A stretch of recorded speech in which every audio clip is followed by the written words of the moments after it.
موقوف بازی میکند و رقم 20 بهادر نظرزاده. اینها در حمله قرار دارند بازیکنان افغان و اینجا ظریف زریزاده ارسالی بعد داخل جریمه و اونجا بازیکن ما میخواست به اصول خیلی زیبا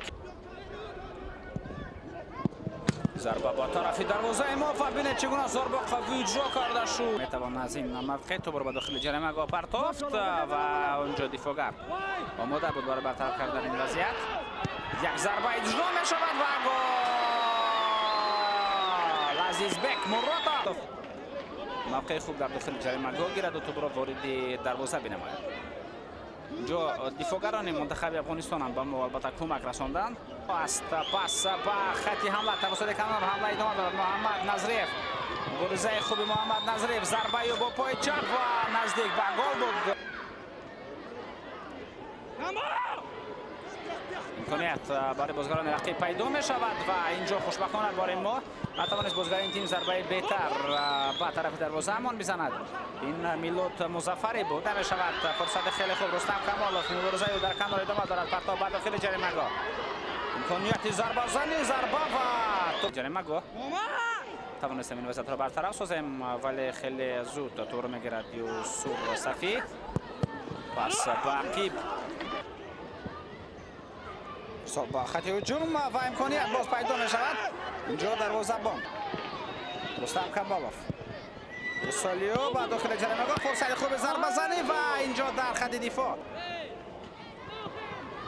با داخل جریمه امکانیت برای ضربه زنی ضربه و گل.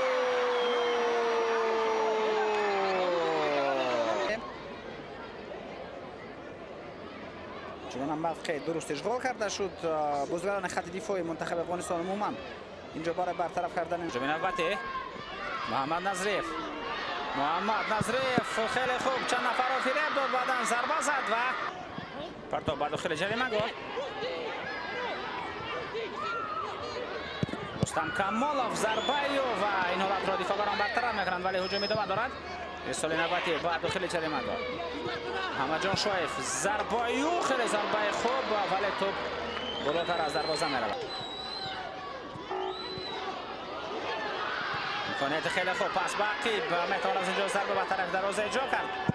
ضربه و توپ بالاتر از دروازه میرود. خطی حمله توسط کنار محمد نظریف به حمله نوبتی میگذارد.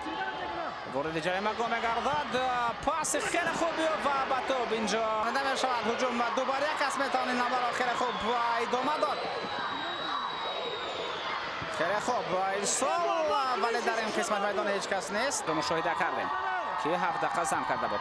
پرتاب داخل جریمه اینجا قرار دارند و هر یکی البته بازی خود را میگذارند. من اینجا فرصت خیلی خوب برای ضربه زدن ضربه با خط هجوم. این قاعده ایران کنی است برای این قاعده استیزی باید کارت زرد هم نشان داده شود لازم می شود. این حتی میتواند کارت سرخ باشد. راننده کارت سرخ بود 100%. و این فوتبال باز از میدان رانده می شود. ارسال با داخل جریمه برو بازیگر ما برآوردند و دوباره سراسرش را بالا میگرداند. دوستان ارجمند همین طریق بازی منتخب‌های تاجیکستان و افغانستان بازی 20 ساله ما با سالانشون از کشور افغانستان به انجام میرسد. با حساب 2-0 ما پیروزی خود را به دست آوردیم. در دقیقه 11 توانست توپ را عزیز بک مراد به ثمر رساند و بعد از در دقیقه 34 بهادر نظرزاده یک گل دیگر زد و با حساب 2-0 این بازی جنببست می شود.